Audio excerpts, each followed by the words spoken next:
आँख और कान खोल लो। आँख और कान खोल लीजिए।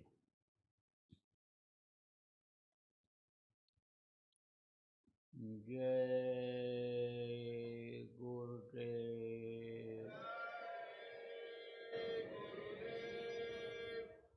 जय गुरुदेव। जय गुरुदेव। जय गुरुदेव नाम किसका। जय गुरुदेव नाम किसका। प्रभु का पावन नाम। प्रभु का पावन नाम। जय गुरुदेव।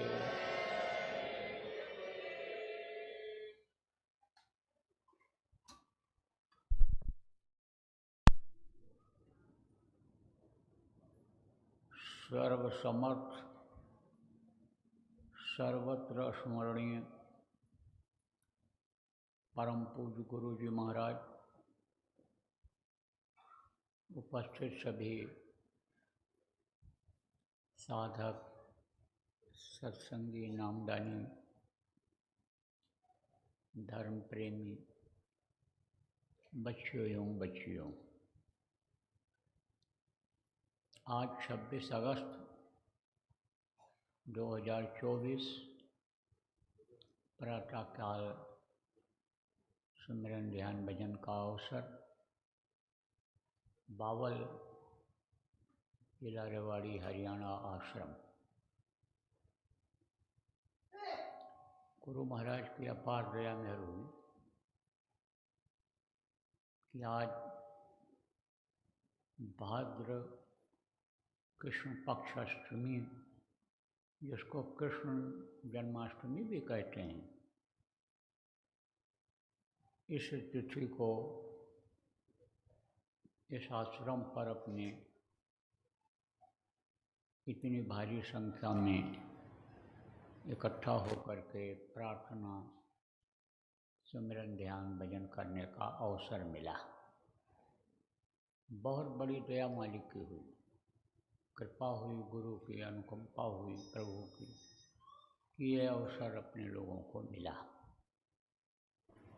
जीवन का एक एक जीने का क्षण खत्म होता चला जा रहा है। इस जीने का समय में, इस जीवन में ऐसा अवसर मिल जाए तो अपना अहोभाग्य समझना चाहिए। देखो प्रेमी, जब इस सृष्टि की रचना हुई थी, जब देवी देवता ब्रह्मा विष्णु महेश ये सब बनाए गए, जब ये जीव जंतु बनाए गए, पेड़ पौधे बनाए गए, तो उसी समय पर मनुष्य की उत्पत्ति भी हुई थी। तो ये जो प्रक्रिया है प्रार्थना करने की, सुमिरन करने की और ध्यान करने की, तभी से चली आ रही है। यह कोई नई नहीं है। मनुष्य पैदा जब नहीं हुआ तभी से ये चली आ रही है। देखो, हम आप जितने भी लोग यहाँ बैठे हैं, सभी लोग एक दिन माँ के पेट में थे, तो वहाँ सुमिरन बराबर करते रहते थे, बराबर ध्यान लगाए रहते थे और प्रार्थना भी बराबर करते रहते थे। क्या प्रार्थना करते थे प्रभु से? या वो प्रभु कृपा करो यही भांति, और सब तजी भजन करो दिन राति। या प्रभु, या मालिक, एक बार मौका दे दो, हमारे हाथ पैर आँख कान ठीक से बना दो, आप तैयार कर दो, और मुझको ठीक ठाक माँ के पेट से बाहर निकाल दो। बाहर निकलने के बाद होश संभालते ही हम समर्थ गुरु की तलाश करेंगे और उनसे रास्ता लेकर के दिन रात भजन करेंगे। यह प्रार्थना बराबर करते रहे। सुमिरन बराबर करते रहे। क्या सुमिरन करते रहे? अधोमुखी जब रहे थे, थल से ऊपर पांव, राखन हारा राखिया, जठर अग्न के लाओ, तू ही तो तुटकार थी, जब ताज पा जाओ, बाहर आकर ब्रह्म जाओ, बहुत उठाए पा। बराबर सुमिरते रहे। किसको? इसकी झलक मिल जाती थी। क्या दिखाई पड़ता था उस समय? प्रभु किसमें दिखाई पड़ते थे? ज्योति स्वरूप में दिखाई पड़ते थे। ज्योति नारायण जिनको कहा गया है, जिनका रूप ही ज्योति स्वरूप है, जिनकी ये दुनिया है, जिन्होंने यह संसार बनाया है, ये पेड़ पौधे मनुष्य के लिए बनाए, ये जो जानवर हैं, ये कीड़े मकोड़े, ये सब मनुष्य के उपयोग, मनुष्य के फायदे के लिए ही बनाए गए हैं। तो आपको समझने की जरूरत है प्रेमियों, तो उनका दर्शन हो जाता था। तो उनसे बराबर जीव प्रार्थना करता रहता था, बराबर विनती करता रहता था। अब ये है कि बराबर आप ये समझो कि दर्शन नहीं होता था। झलक मिलती थी, बराबर नहीं मिलती, कभी मिलती कभी नहीं मिलती, कभी ज़्यादा मिलती कभी कम मिलती, लेकिन मिलती रहती थी। तो यह जानकारी रहती थी कि यह प्रभु हैं। क्यों? क्योंकि जीवात्माएं वही मांग करके लाए थे, तो उन्हीं के थ्रू जो है, उन्हीं के पावर से ये जो हैं शिव जी, जिनके हाथ में ये जीवात्मा है, इसको खुराक मिलता था। किसके? इन्हीं तीन देवों के जरिए, कि जिनका काम यानी ये दे दिया गया सृष्टि की रचना का और पालन करने का, संहार करने का, यही तीन देवताओं के माध्यम से माँ के पेट में परवरिश होती है। तो परवरिश हो रही थी उस समय पर, तो झलक उनकी मिल जाती थी। और इसीलिए देखो बच्चा पैदा होने के बाद रोता है। क्यों रोता है? क्योंकि ये गर्म हवा, ठंड हवा जब नंगे बदन में लगती है तो बिच्छू के डंक मारने इतना दर्द होता है, बहुत तकलीफ होती है उस समय पर। और जब यहाँ पहुँचता है तो ऊपर का जो दृश्य देखता रहता है, वो आवाज़ जो आती रहती है, वो चीज़ यहाँ मिलती नहीं, रोता है। तो माताएं क्या करती हैं? माताएं दीपक दिखाती हैं, थाली बजाती हैं कि बच्चा चुप हो जाए, तो सुनता है वो और दीपक को देखता भी है, लेकिन वो चीज़ कहाँ, वो प्रकाश, वो रोशनी कहाँ है? जैसे कोई हाइड्रोजन जला दो, आप ट्यूबलाइट जला दो, तेज रोशनी कर दो और उसमें दीपक जलाओ, तो उसके सामने क्या पता चलेगा कि दीपक जल रहा है? दीपक की रोशनी कहाँ ज़्यादा दिखाई पड़ेगी, इसलिए फिर रोने लग जाता है। तो ज्योति स्वरूप का दर्शन करता रहता था, आता रहता था, झलक मिलती रहती थी, तो बराबर सुमिरन उन्हीं का करता रहता था। देखो कहते हैं भाई बार बार मिलते रहो, उन्हीं से काम होना है। दरख्वास्त लगा दो, उन्हीं के पास चले जाओ, दरबार में हाजिरी लगाते रहो। जैसे कोई देने वाला है किसी को कोई चीज़, तो उसके यहाँ जाते हैं राजा लोगों के यहाँ। देखो मोटी बात समझो, जो दरवाजे पर भीख मिलती है यानी भिखमंगों को, उसी दरवाजे पर ज़्यादा जाते हैं। गाय है, बहुत से लोग गाय को रोटी खिलाते हैं, माता मानते हैं।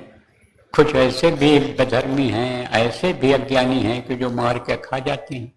जिसका दूध पीते, जिसको माता कहते, उसी को मार करके खा जाते हैं। कारण क्या है? वही मांस खाने का असर है। बुद्धि इसीलिए भ्रष्ट उनकी हो गई है, तो मार के खा जाते हैं। लेकिन जो माता कहते हैं, रोटी खिलाते हैं। तो जो गाय, जो बछड़ा रोटी पाता है दरवाजे पर, उसी दरवाजे पर रात को पहुंच जाता है। कुत्ता को रोटी मिल जाती है तो कुत्ता उसी दरवाजे पर जाता है। तो जहाँ से मिलने का होता है उसी को बराबर याद करता रहता है, ये जीव की जल्दी बनाओ, जल्दी तैयार करो। तो ये जो सुमिरन है और ये जो ध्यान की प्रक्रिया है, ये प्रार्थना है, माँ के पेट से ही ये बना है, संस्कार वहीं से पड़ा है। तो उस समय पर यानी जब सृष्टि की रचना हुई, मनुष्य की उत्पत्ति हुई, बाहर जब निकला मनुष्य, तो समझो कि प्रकृति से मिली हुई चीज़ों से जो दूध बना माँ के पेट में उसको पिया। लेकिन दूध भी देखो बच्चियों का इनका धीरे धीरे खत्म होता चला जाता है। बच्चा बड़ा जब हो जाता है तब आप ये समझो प्रेमियों कि उसका पेट बड़ा होता है, भूख बढ़ती है, ज़्यादा ज़रूरत पड़ती है खाने की चीज़ों की। इसलिए जब खाने की चीज़ों की ज़्यादा ज़रूरत पड़ी, दूध से पेट नहीं भरा, तब क्या किया उसने, वो जो है फल फूल जड़ी बूटियों को खोज खोज करके खाने लग गया। जब फल फूल जड़ी बूटियाँ जिनको नहीं मिली, वो तो जानवरों को ही मार मार करके खाने लग गए, मांस ही खाने लग गए, क्योंकि अज्ञानी थे, कोई ज्ञान नहीं था, जानकारी नहीं थी क्या चीज़ खाना चाहिए क्या न खाना चाहिए। अब जब उनकी संख्या बढ़ने लग गई तो कर्मों का जब विधान बना, कर्मों का जब नियम बना, और उसको जो ध्यान जिनको अनिय था कि हमको बाहर निकल करके ध्यान लगाना है, हमको प्रभु से मिलना है, तो असर से, प्रकृति के असर से बाहर निकलने के बाद भी आ भी रही उनको वो बात, तो बराबर वो ध्यान लगाते रहे। जड़ी बूटी से, पेड़ पौधे के पत्तियों से, फल से, यानी अपना पेट भर लेते थे, शरीर को चलाते रहते थे, बाकी ध्यान ही लगाते थे, ध्यान में हमेशा मग्न रहते थे। तो जो लोग ध्यान लगा रहे थे, जब विधान बना तब उनको ध्यान में ही आवाज़ सुनाई पड़ गई। कौन सी आवाज़? जिसको वेद वाणी कहते हैं, जिसको अनहद कहते हैं, आकाशवाणी जिसको कहा गया है, वो उनको सुनाई पड़ा। क्योंकि ब्रह्मा को ये चीज़ सुनाई पड़ी थी कि ये नियम बना दिया गया है मनुष्यों के लिए, ये अच्छा कर्म है, ये बुरा कर्म है, और बुरा करेंगे तो उनको बुरी सजा मिलेगी, और अच्छा करेंगे तो उनको उस तरह से स्थान मिलेगा, स्वर्ग वैकुंठ मिलेगा। इस तरह से ब्रह्मा को जो वेद वाणी सुनाई पड़ी संस्कृत में, उस समय संस्कृत भाषा ही थी, शुरू में संस्कृत भाषा देवनागरी आप समझो, जिसको लोगों ने कहा तो वो थी देववाणी जिसको कहा गया, और वही ये संस्कृत ही देववाणी है, और संस्कृत से ही ये सारी भाषाएं निकली हैं। देखो जैसे आपका महाराष्ट्र है, जैसे आपका यानी समझो कि ये कन्नड़ भी है, आपका मलयालम भी है, इन सब में संस्कृत का प्रयोग ज़्यादा है। केरल में आप चले जाओ तो वहाँ संस्कृत ज़्यादा है, तमिलनाडु में भी है, आपके कर्नाटक में भी है, मैं तो गया हूँ सब जगह देखा हूँ, तो संस्कृत शब्दों का प्रयोग ज़्यादा है उसमें। तो संस्कृत में सुनाई पड़ा उनको, संस्कृत में सुनाई पड़ा, संस्कृत में ही संस्कृति उनको सीखने का मौका मिला।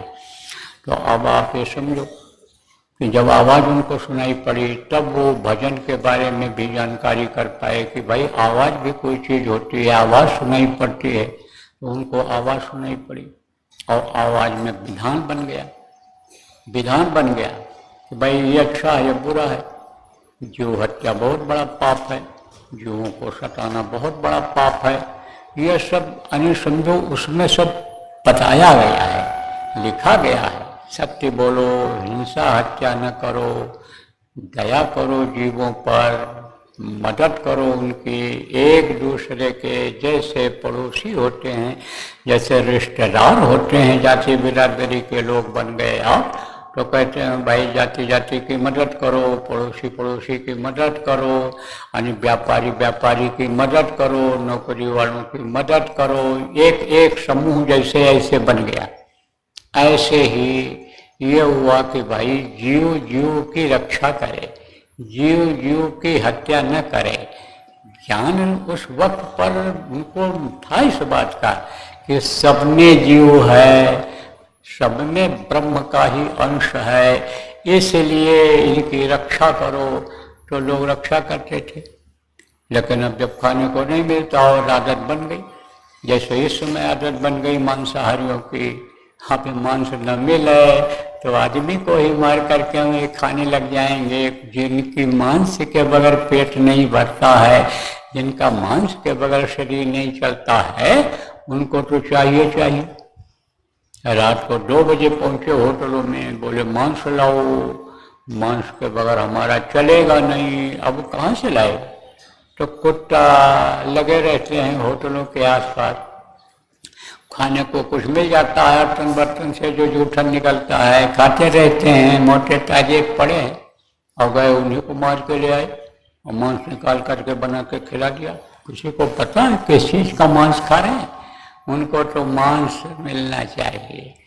मांस के बगैर पेट नहीं भर सकता है, मांस के बगैर जबान का स्वाद खराब लगता है। तो अब मांसाहार उस समय जिनकी आदत बन गई थी तो बढ़ा वो, अब बढ़ा तो कर्मों की सजा मिलने लग गई, नरकों में जाने लग गए। तब भाई उसने सोचा, किसने सोचा? दुनिया जिसकी है उसने सोचा कि नरकों में ही जब सब चले जाएंगे तो नरकों की संख्या तो बढ़ जाएगी, लेकिन धरती पर कौन रहेगा? धरती की ये व्यवस्था जो बनाई गई है, जमीन की जो व्यवस्था बनाई गई है, ये तो शून्य हो जाएगी। ये व्यवस्था कैसे चलेगी? वहाँ कोई रहेगा ही नहीं, तो कैसे ये पेड़ पौधे हरे रहेंगे? इनकी सिंचाई कौन करेगा? जानवरों को खिलाएगा कौन? तो इस तरह से ये व्यवस्था हमारी बिगड़ जाएगी। तब उसने भेजना शुरू किया, जिनको महात्मा कहा गया, साधक कहा गया, समाज सुधारक कहा गया, जिनको वो लोग इस धरती पर आना शुरू किए। तो जब वो लोग आए तो जिसकी वजह से बुराइयां बढ़ रही थीं, जिसकी वजह से कर्म लोगों के खराब हो रहे थे, जिसकी वजह से लोगों के लिए नरक का दरवाजा खुल रहा था, उसको बंद करने का उन्होंने उपाय निकाला।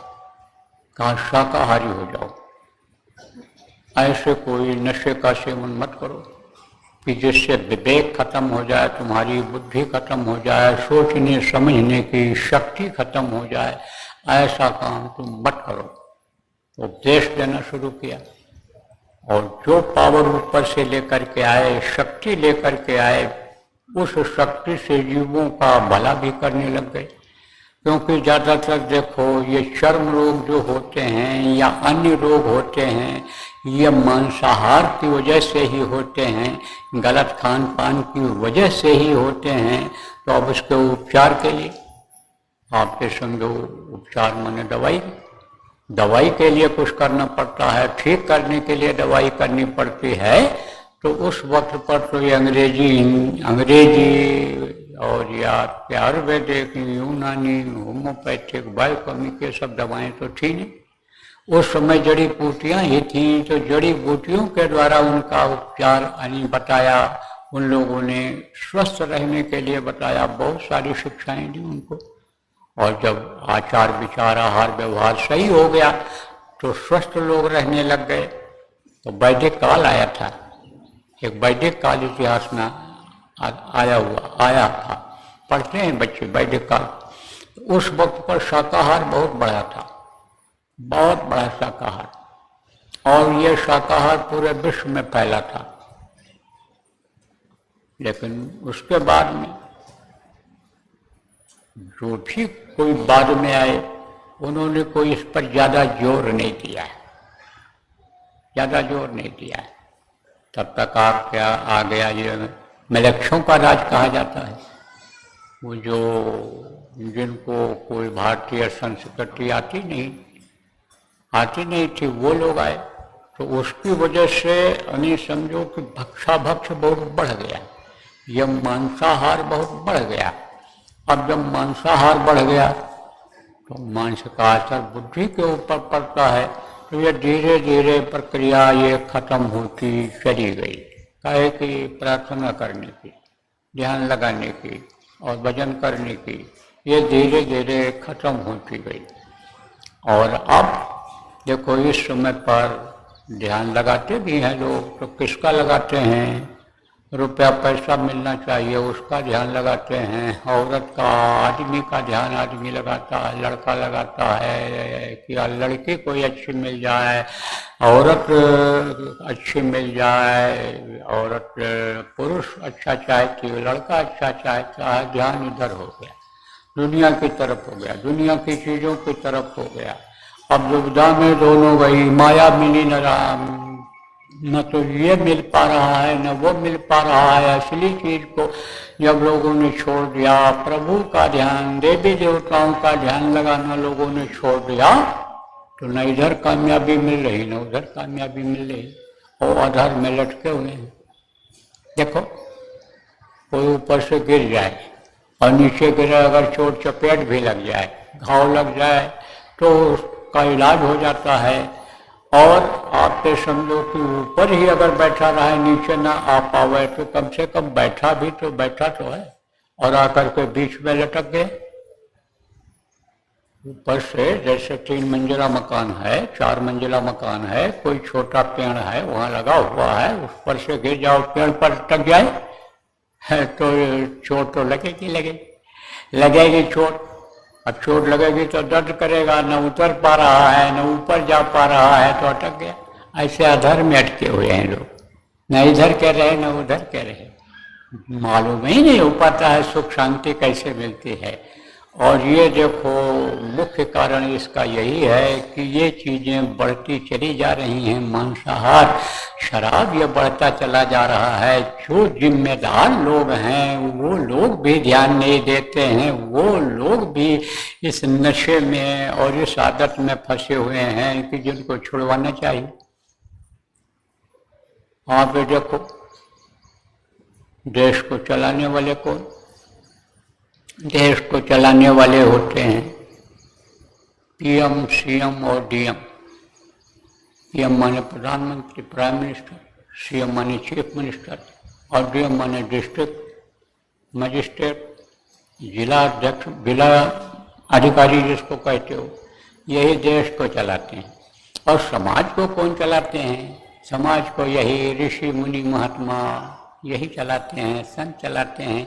ये लोगों को गाइड करते हैं, ये लोगों को रास्ता दिखाते हैं, बताते हैं कि भाई इस तरह से चलो।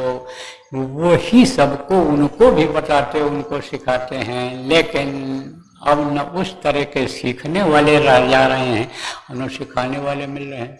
इसीलिए देखो व्यवस्था ये सब अस्त व्यस्त हो रही है। बल्कि देखो विदेशों में शाकाहार बढ़ रहा है, विजन, वहाँ विजन उनको कहते हैं। और वहाँ के लोग हमने देखा वादा के पक्के होते हैं, संकल्प जो बना लेते हैं उसको नहीं तोड़ते हैं। करना होगा यश कर देंगे तो यश हो जाएगा, नो अगर बोल दिया, जल्दी नहीं कोई चीज़ समझ में आई तो जल्दी उस बात को नहीं मानते हैं, लेकिन यश नो तुरंत बोल देते हैं।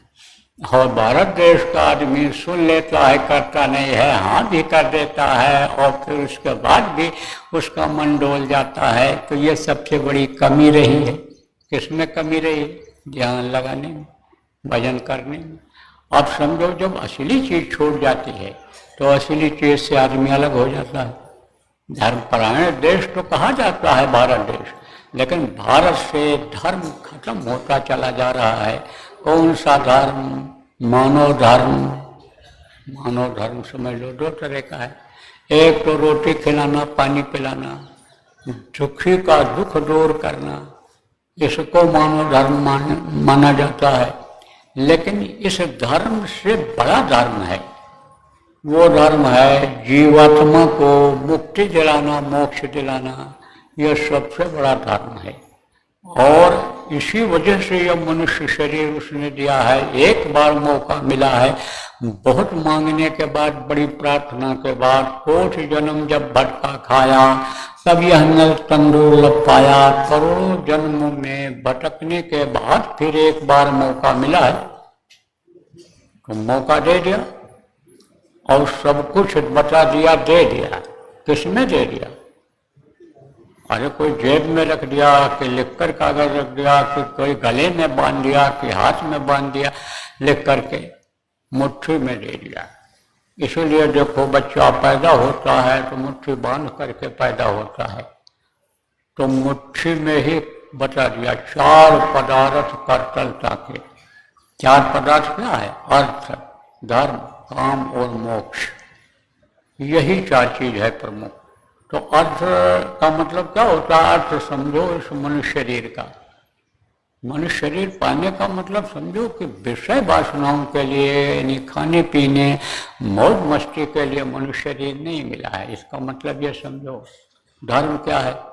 एक धर्म ये है मनुष्य का, शरीर से काया का धर्म ये है। क्या धर्म है? कि मदद करो, जीव की रक्षा करो, जीव को भोजन करा दो, तकलीफ है उसकी तकलीफ दूर कर दो। मनुष्य जो कपड़ा पहनता है, नहीं है कपड़ा, ये बहुत सारी चीज़ें आप ये समझो ये धर्म में आती हैं, जिनको लोग करते हैं, बहुत से लोग करते हैं, लेकिन इसका फल किसको मिलता है? जिससे करते हैं। किससे करते हैं?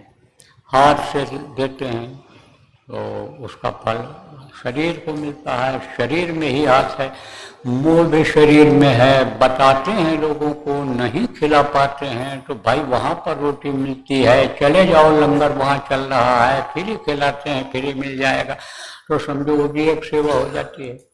तो ये सेवा तो लोग करते हैं, ये धर्म तो लोग करते हैं, लेकिन उसका फल किसको मिलता है?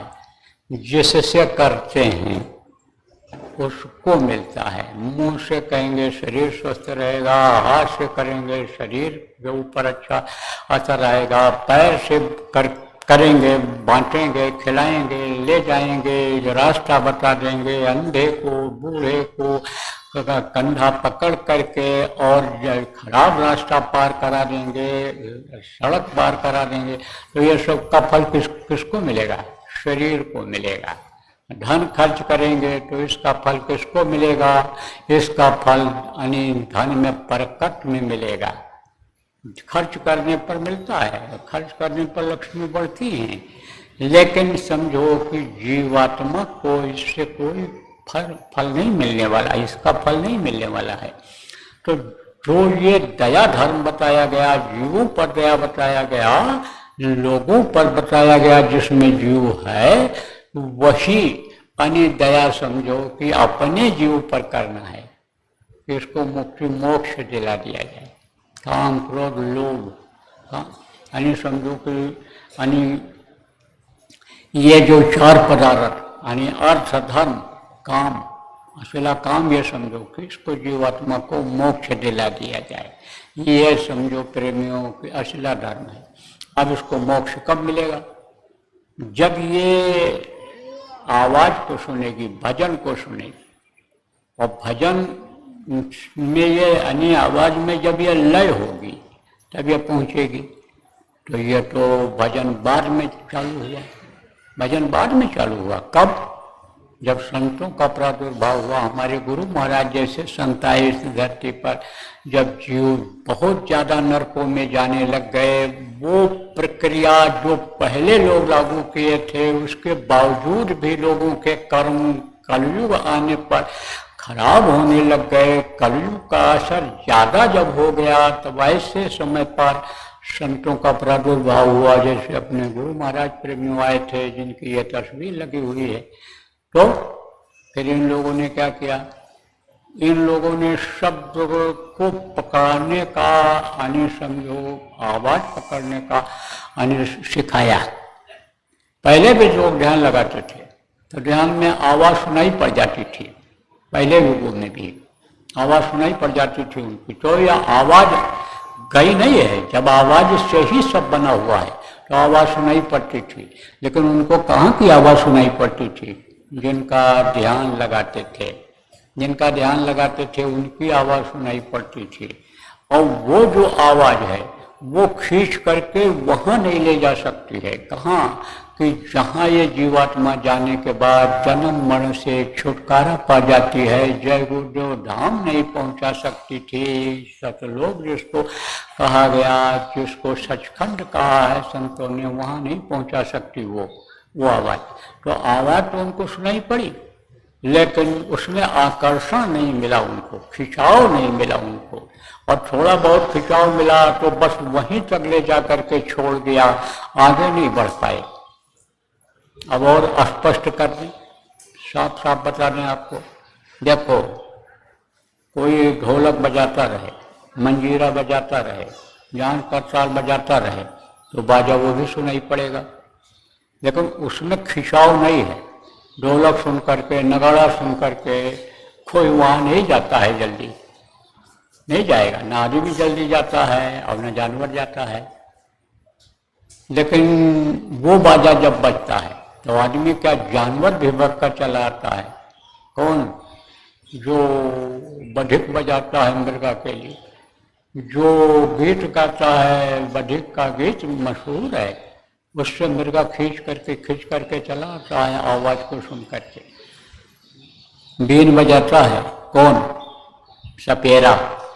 और बीन की आवाज को सुन करके सांप बिल में से वो जो सुराख जिसमें रहता है, और वो कितना गहरा सुराख रहता है आपको क्या पता है? खुदाई करोगे तो 20 फुट पर मैंने देखा कि यहाँ से लेकर और वहाँ तक सुराख बना हुआ है। सोचो आप कि ये सुराख बनाने वाले चूहे और ये जो सुराख बनाने वाले, ये कभी हिम्मत हारते हैं? ये खोदते चले जाते हैं अंदर तक और माल रखते उसमें चले जाते हैं, काट काट करके खेत का, खलिहान का, घर से निकाल करके ले जाते हैं, रखते जाते हैं, और जब बरसात आती है तब उसमें बैठ करके खाते हैं। और ऐसा पेड़ा मेढ़ा बनाते हैं कि जल्दी पानी जाए ही नहीं। तो अब आप ये समझो प्रेमियों कि उसमें घुर जाता है। सांप भी नहीं बनाता है, सांप सुराख नहीं बनाता है, वो सुराख खोजता है और उसमें चला जाता है।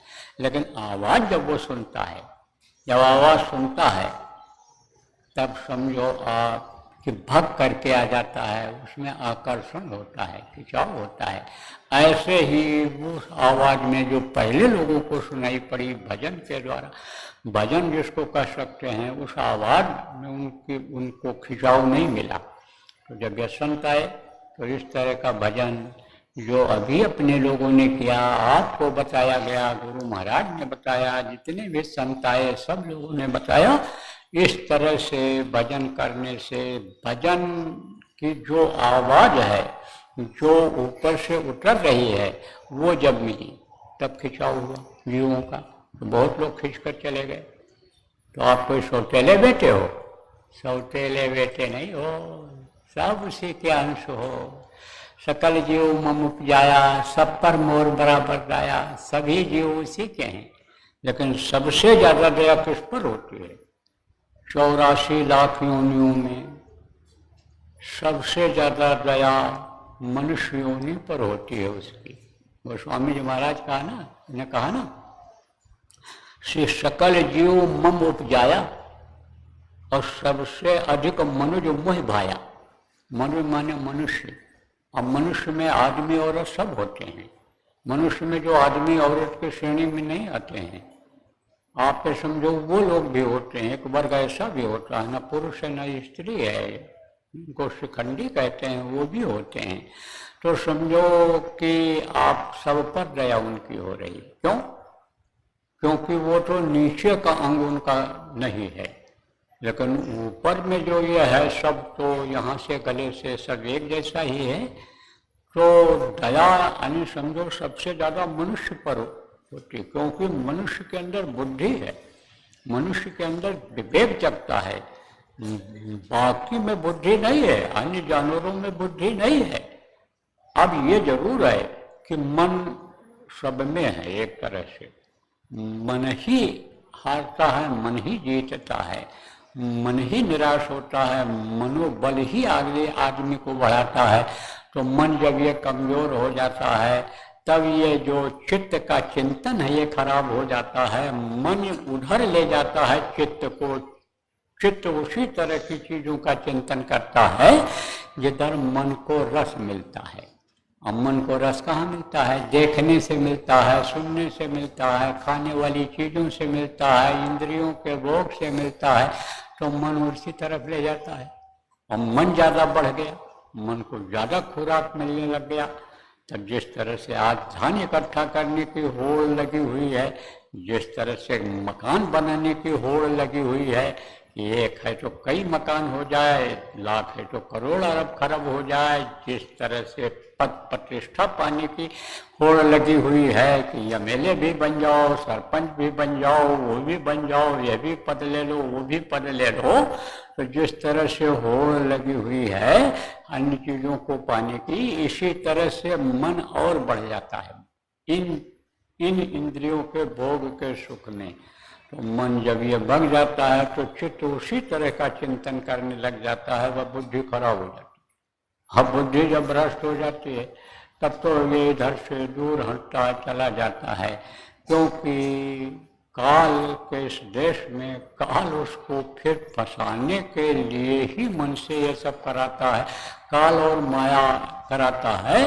तो गुरु के समर्थ गुरु के मिल जाने पर भी जीव फंस जाता है। हालांकि गुरु छोड़ते नहीं, खींचते हैं। बहुत से लोग देखो ठोकर खा करके फिर सत्संगों में आते हैं। उस समय पर आते हैं, गुरु महाराज के पास मैंने देखा आए, क्या मांगने के लिए आए? धन मांगने के लिए आए, पद मांगने के लिए आए। तो गुरु महाराज की दया हो गई, धन भी मिल गया, पद भी मिल गया। अब जब पद मिल गया तो फुर्सत नहीं है आने का, धन मिल गया तो उसी में फंसे हुए हैं, गुरु महाराज के पास आने का मौका नहीं मिला। और जब नहीं था तो पाने के लिए खर्च भी ज़्यादा करते रहे, दौड़ दौड़ करके आते भी रहे। और जब मिल गया तो क्या जरूरत है जाने की, भाव है, प्रेम है, भक्ति भी है, लेकिन कह रहे समय नहीं मिल रहा है, दुकान 2 दिन के लिए बंद हो जाएगी, खर्चा हो जाएगा, तो कहाँ से 99 का 100 होगा, 100 का 1000 लाख होगा, तो उसी में फंसे रह जाते। लेकिन ये पद और पैसा ये किसी का हुआ है? ये किसी का है? किसी का नहीं है। ये तो समझो बाढ़ का पानी है, खावत खर्चत मुक्त रे संचित नरक द्वार। खाते रहने खर्च करने से ये बढ़ता है, लक्ष्मी बढ़ती हैं। सेवा करने से पद और प्रतिष्ठा, जिस स्थान पर आदमी रहता है, जिस कुर्सी पर रहता है, अगर उस कुर्सी का धर्म का पालन करे, उस स्थान का पालन करे, जिस काम के लिए पद मिला है, जिस काम के लिए अन्य समझो ड्यूटी मिली है, वो प्रतिष्ठा अगर बनाए रखे तो वो हटेगा। नौकरी से रिटायर होने के बाद फिर बुला लिए जाते हैं, और समय पूरा हो जाता है फिर रख दिए जाते हैं वही। आप ये समझो कि नहीं नहीं कहते रहते कि अब हमारे बस का नहीं है, अब हम बुढ़े हो गए, लेकिन कहते हैं तुम ना लड़ो इलेक्शन, ना जाओ कहीं, चलो मंत्री तुमको बना दिया जा रहा है, सलाहकार बना दिया जा रहा है, तुम राजनीति में रहो, सलाह ही देते रहो, करते रहो। छोड़ते हैं जल्दी? अच्छे लोगों को नहीं छोड़ते, चाहे राजनीति हो, चाहे धर्म नीति हो, चाहे जो हो, तो उसमें लोगों को उसमें छोड़ते नहीं हैं जो अपने धर्म का पालन करते हैं। तो गुरु महाराज की बात बता रहा था, लेकिन अब वो उस चीज का ध्यान नहीं रखे, सत्संग मिला नहीं उनको। सत्संग अगर सुने भी, आते भी रहे, तो बस वही इच्छा उनके अंदर बनी रही, पद पैसे की इच्छा बनी रही। और अगर सुने भी तो भूल और भ्रम का देश है, भूल गए। लेकिन जब ये कहा, आपको बताया, ये किसी का रहा नहीं, ध्यान अगर नहीं रहा तो रहा नहीं। प्रारब्ध को अगर भूल करके आदमी और ज्यादा खाने पाने की कोशिश किया तो ज्यादा जैसे कोई खा लेता है, रोग हो जाता है, ऐसे रोगी होगी। आप समझो, जब धन चला गया, जब पद चला गया, तब दौड़ करके आए, तब आए रोए। अब बड़ी खराब हालत है, अब बड़ा मुश्किल है। ऐसे भी आए, बार बार आते थे। अब तो इस दुनिया में नहीं रहे, वो बार बार आते थे, कहते थे वो पद मिल जाए, हम पद मिल जाए, दया हो गई, मिल गया पद। अब मिल गया तो गाड़ी घोड़ा सब बेच दिया। अब घर भी बोले अब तो बंगला मिल गया, अब एक छोटे से घर की क्या जरूरत है। और रहने लगे, बंगला मिल गया, ठाट बाट हो गया, सब गाड़ियां चलने लग गई सुरक्षा की, आगे पीछे लाइट जल वाली गाड़ियां सब चलने लग गई। लेकिन उतरे, सबका समय एक जैसा तो रहता नहीं है। वही अर्जुन और वही बाण ने क्या कमाल दिखाया महाभारत में। लेकिन जब महाभारत खत्म हो गया और शक्ति जो उनको मिली थी वो शक्ति जब खिंच गई तो गोपिन लूटी, भीलन लूटी गोपिका, वही अर्जुन वही बाण, वही अर्जुन और वही बाण, और उनके मौजूदगी में भीलों ने गोपिकाओं को लूट लिया था। ये इतिहास बता रहा है। तो अब आप ये समझो, तब जब आए उस समय पर, तब बोले गुरु महाराज भाई असली चीज को जो छोड़ देगा, भजन भाव भक्ति को जो छोड़ देगा, उसका कैसे काम बनेगा। तो अब इसमें लग जाओ। अब उम्र तो हो गई खत्म, आए थे तो जवानी थी, अब उम्र खत्म हो गई, बुढ़ापा आ गई, तो बुढ़ापे में हाथ पैर ढीले पड़ गए, अब क्या भजन भाव भक्ति हो पाएगा। लेकिन गुरु अन्य समझो जिसको पकड़ते हैं, कल आपको बताया था शाम के सत्संग में, छोड़ते नहीं हैं, गुरु छोड़ते नहीं हैं। अब गुरु के आदेश को अगर उस समय भी दो लोग पकड़ लिए, वो संभल गए। देखो कहा गया है कि संतों के पास से कोई खाली नहीं लौटता है, मिलता है, और जो चीज की इच्छा लेकर के आता है वो मिलता है। अब अगर मान लो भाग्य में नहीं है तो मिलने में बड़ी कठिनाई होती है। लेकिन ये चीज उस समय समझ में नहीं आती है, क्या कि हमारे भाग्य में नहीं है, प्रारब्ध में नहीं है, हमारा लेना देना नहीं है, हमारा कर्जा नहीं है किसी पुत्र से, परिवार से, बहू से, नाती पोता से, हमारा कर्जा नहीं है, लेना देना नहीं है। ये चीज अगर सत्संग से समझ में आ गई तब तो समझो उधर से मन थोड़ा हटने लगेगा। लेकिन ये चीज हटती नहीं है। क्यों? क्योंकि बराबर सत्संग मिलता नहीं है। और समाज में जब लोग जाते हैं तो उसी तरह का दिल दिमाग हो जाता है। मोटे तौर से समझा दिया स्पष्ट रूप से, मान लो किसी के बच्चा नहीं पैदा हो रहा है, अब आया का बच्चा पैदा हो जाए, बच्चा पैदा हो जाए, अब मान लो प्रारब्ध में नहीं है, लेना देना नहीं है, तो बच्चा पैदा हो जाए तो यही दिमाग में रहेगा, वो यही बार बार कहेगा, सत्संग में भी सुनेगा, सत्संग भी सुनेगा, तो सत्संग में भी मन लगा रहेगा। और हर चीज का जिसका आदमी का ये होता है, ये चीज हमको मिल जाए, ये चीज हमको चाहिए, कैसे भी मिल जाए, यही दिमाग में आदमी क्या जाता है, ये मानव की प्रवृत्ति होती है। कैसे भी हो, किसी चीज का हमको कुछ भी करना पड़े, फल हमको इसका मिल जाए। अब मान लो मिल गया, दया हो गई, मेहनत किया, सेवा किया, सेवा से, भजन से सब कुछ संभव है, दया हो गई तो हो गई, लेकिन संतुष्टि उससे फिर नहीं होगी। क्यों? क्योंकि मान लो एक पौधा निकाल कर दूसरी तरफ लगाया गया। अब ये कोई जरूरी है कि आप कहो हम बादाम यहाँ पेड़ लगा लेंगे, उगा लेंगे, आप कहो काली मिट्टी में पैदा होने वाला अनाज हम यहाँ इस मिट्टी में पैदा कर लेंगे, कोई जरूरी है? पैदा होना कोई जरूरी नहीं है कि यहाँ पैदा ही हो जाएगा। पौधा लगा लोगे तो लग तो जाएगा, लेकिन फल देना दे। हाँ, वे समझो कि जब जलवायु पर उसका असर पड़ेगा तब तो पौधा फल देगा। ऐसे होता है ये कि मान लो इधर उधर कहीं बच्चा पैदा भी हो गया तो या तो रोगी रहेगा, लूला लंगड़ा पैदा हो जाएगा, रोगी हो जाएगा।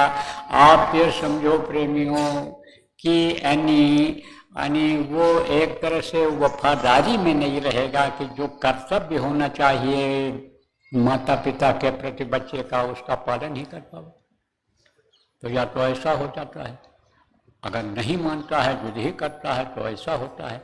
और या नहीं अगर मिला और बराबर सत्संग सुनता रहा और आदेश का पालन करता रहा, भजन ध्यान करता रहा, तो इच्छा ही खत्म हो जाती है। फिर वो चीज़ असल में समझ में आ जाता है। असल है समझ में आ जाता है कि असल क्या है। असल यह है सत हरि भजन जगत सब सपना, उमा कहूँ मैं अनुभव अपना। शिव जी पार्वती को उपदेश कर रहे थे तो कह रहे थे, ए उमा ए पार्वती, सत तो प्रभु का भजन है, भगना, इस दुनिया संसार से मुख मोड़ना और शब्द को पकड़ करके ऊपर जाना, यही सत्य है। बाकी तो जगत मिथ्या है, ये स्वप्नवत है, सपने की तरह से है। जैसे सपने पायो राजधन जात न लागे वार, सपने में राजा कोई बन जाए, सुबह होते ही एक दिन भी नहीं यानी बीतता है और वो राज खत्म हो जाता है। आंख खुलते ही राज खत्म हो जाता। आंख बंद थी जब तक तब तक राजा था सपने में, और आंख खुली तो ये खत्म हो गया, ये स्वप्नवत है। ऐसे ही जब आंख अंदर की खुलेगी तब ये स्वप्नवत दिखाई पड़ेगा। सत्य तो क्या है कि भजो भगो इस दुनिया से, प्रभु के नाम को, शब्द को पकड़ो और निकलो, अपने देश चलो। तो देखो समय ज़्यादा हो रहा और अभी फिर बैठना पड़ेगा, हमको भी बैठना पड़ेगा, आपको भी बैठना पड़ेगा, क्योंकि 10 बजे से सत्संग की घोषणा हो गई है पहले से ही। तो अभी तो बहुत से लोग आएंगे, आसपास के लोग तो कल सत्संग सुनकर चले गए थे। कुछ लोग कल जो नहीं समय पाए आने का यहाँ आज आएंगे, तो उनको भी कुछ सुनाना ही पड़ेगा। और नए लोग जो आएंगे नामदान भी उनको देना रहेगा। और तो आप लोग दैनिक क्रिया अपनी कर लो, दैनिक क्रिया कर लो। दैनिक क्रिया में क्या है, यही टट्टी पेशाब और कुछ डाल लो किसमें, पेट में, नहीं तो चूहिया भूखेगी है। तो भूखे भजन न होए भुआला, भूखे में न भजन हो पाता, न भाव भक्ति, न सेवा हो पाता है, न सत्संग में ही मन लग पाता है। इसलिए कुछ डाल लेना और उसके बाद समय से यहाँ आकर के बैठ जाना। फिर आपको गुरु महाराज की दया रहेगी, समय परिस्थिति स्वास्थ्य अनुकूल रहेगा तो कुछ सुना दिया जाएगा। तो अब आप ये समझो कि आज के सत्संग से मोटी बात आप ये समझो कि भजन, ध्यान, सुमिरन और प्रार्थना यही सार है। इसको नहीं छोड़ना है और इसको और बढ़ाना है। इसको जितना ही बढ़ाओगे उतना ही फल पाओगे। और जितना बढ़ाने का मतलब यह है कि खुद भी करो और दूसरों को कराओ, दूसरों को कराओ। देखो जैसे कोई अच्छी चीज होती है, जैसे मान लो भूखा है, तो भूखा है, नमक रोटी दे दोगे तो भी भूख को मिटा लेगा। लेकिन वह पकौड़ा जब पाएगा, जब खीर पूरी पाएगा तब खुश हो जाएगा। और बढ़िया मिठाई खिला दोगे तो वो खुश हो जाएगा। आप ये समझो वो बड़ी चीज मिल जाएगी। फल मिल जाए तो कहते हैं देखो इन्होंने फल खिला दिया, फल खिलाया। रोटी सब खिलाते हैं लेकिन देखो नाश्ते में नाश्ता सब कराते हैं, लेकिन नाश्ते में फल भी दिया इन्होंने कि जो नाश्ता खाओ फल खाने से ये हजम हो जाएगा। तो फल मिल जाता है। किसको फल मिलता है? फल किसको मिलता है? जो फल का काम करता है। इससे भोजन मिल जाएगा। किससे? अपने खुद करने से अपने को मिल जाएगा। लेकिन जो दूसरों को कराओगे, दूसरों को ध्यान भजन कराओगे, दूसरों को बराबर समझाते रहोगे, बिगड़े हुए लोगों को सुधारते रहोगे, अच्छे बुरे का ज्ञान लोगों को जो अपने अपने तौर तरीके से कराते रहोगे, उसका प्रेमियों आपको फल मिल जाएगा। तो त्योहार के दिन क्या करते हैं? बहुत जोरों से मनाया जा रहा है। कहाँ? विदेशों में भी जन्माष्टमी। तो एक त्योहार हो गया, त्योहार हो गया। त्योहार के दिन बुराइयों को छोड़ते हैं और अच्छी चीज को अपनाते हैं और अच्छे का संकल्प बनाते हैं। तो आज संकल्प बनाओ कि रोज हम लोग जो भी अनि सीखे, सुने, समझे अभी तक संगत में आने पर, जो भी हमको आने जाने से, गुरु करने से, सत्संग सुनने से, नाम दान लेने से, भजन करने से जो हमको दुनिया की चीजें मिली, धन मिला, पद मिला, प्रतिष्ठा मिली, उसके बारे में बताओ। चमत्कार मिला। बहुत से लोगों को चमत्कार मिल जाता है। जो नहीं भी होने का है वो हो जाता है, उसी को चमत्कार कहते हैं। तो बताओ, आप लोगों को बताओ, समझाओ, ताकि वो बुराइयों से अलग हो, अच्छाई को वो भी ग्रहण करें। क्योंकि आप जितने लोग बैठे हो कोई कहे कि ये सब दूध के धोए हैं, मैं मानने वाला नहीं हूँ। दूध का धोया कोई नहीं है, कुछ न कुछ कमियां सबके अंदर रही हैं। आप ये समझो, कुछ तो ऐसे भी बुरे लोग रहे हैं कि जिनकी बुराई कही नहीं जा सकती है। बुराई अगर बता दो ऐसे बुरे थे तो लोग उन्हीं से घृणा करने लग जाएंगे, आप खुद उनसे घृणा करने लग जाओगे। लेकिन अब उन्होंने उसको छोड़ करके और एक अपना सम्मानित स्थान बना लिया, एक मर्यादा वाला स्थान बना लिया, इज्जत वाली जगह उन्होंने बना लिया। कहाँ बना लिया? जाति बिरादरी में बना लिया, समाज में बना लिया, संगत में बना लिया। तो आप कोई लोले लगड़े हो, अंधे हो? अरे आप भी तो उन्हीं तरह के हो, तो आप भी इसी तरह से जिनके अंदर भी बुराइयां हों, बुराइयां छोड़ दो और अच्छाई को अपना लो और अच्छा काम करने लग जाओ, तो आपकी भी मान्यता हो जाएगी, आपको भी लोग अच्छी दृष्टि से देखने लग जाएंगे। तो बोलो जय गुरुदेव। अरे मुख्य चीज ये समझो कि गुरु महाराज का नाम और काम दुनिया में बढ़ाना है, दुनिया वालों को बताना है, नाम के बारे में, गुरु महाराज के बारे में बताना है प्रेमियों। मुख्य चीज ये समझो, आप कोई भी भाषा में बताओ, कहीं भी बताओ, समझाओ, कोई भी अपने तौर तरीके के आदमी को बताओ, मजदूर हो मजदूरों को समझाओ, किसान हो किसानों को समझाओ, बच्चियों बच्चियों को समझाओ, अपने हिसाब से नाम को फैलाओ, नाम के बारे में बताओ। जय गुरुदेव नाम प्रभु का नाम है, मददगार है, मुसीबत में रक्षक है, यानी भक्तों से बचाने वाला है, इसके बारे में बताओ। गुरु महाराज ने जो मेहनत किया, गुरु महाराज ने जो दौलत दिया, गुरु महाराज की जो महिमा गरिमा रही, उसके बारे में आप बताओ। बोलो जय गुरुदेव।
भाव छूटे संसारी,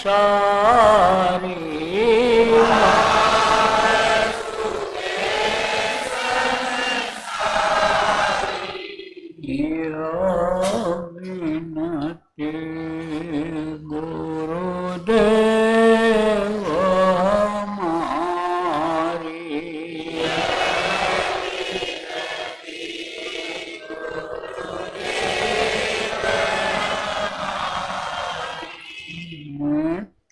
नव प्रेम जगै तुम्हारे प्रति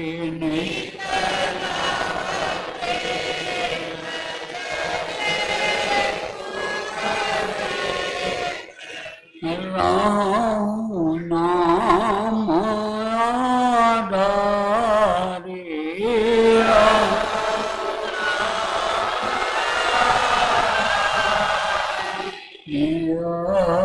विनती गुरुदेव हमारी।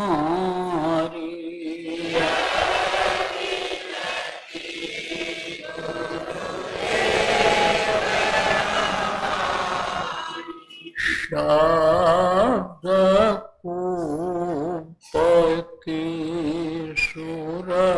हमारी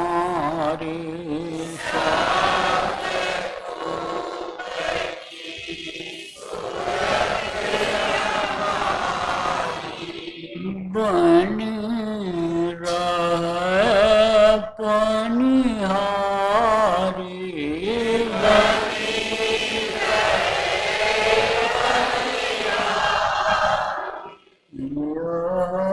विनती गुरुदेव हमारी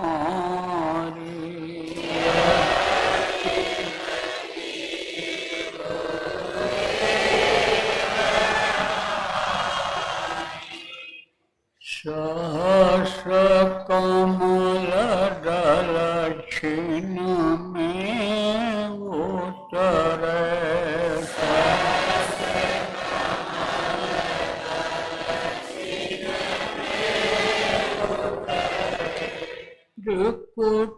कुटिले समारी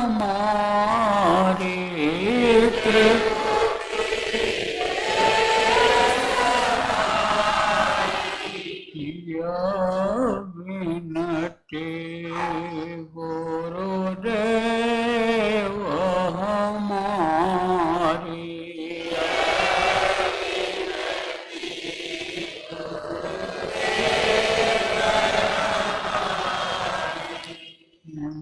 निरखय रूप हंसवाय अपना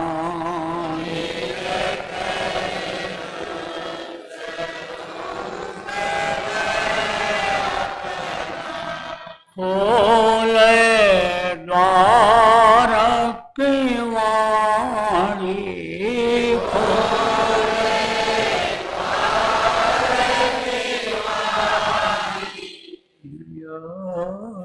विनती गुरुदेव हमारी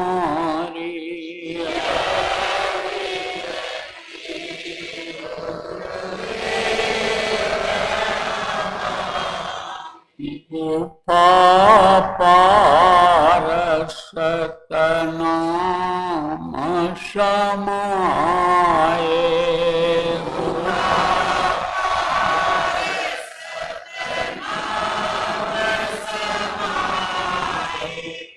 दुख सुख से हुई न्यारी दुख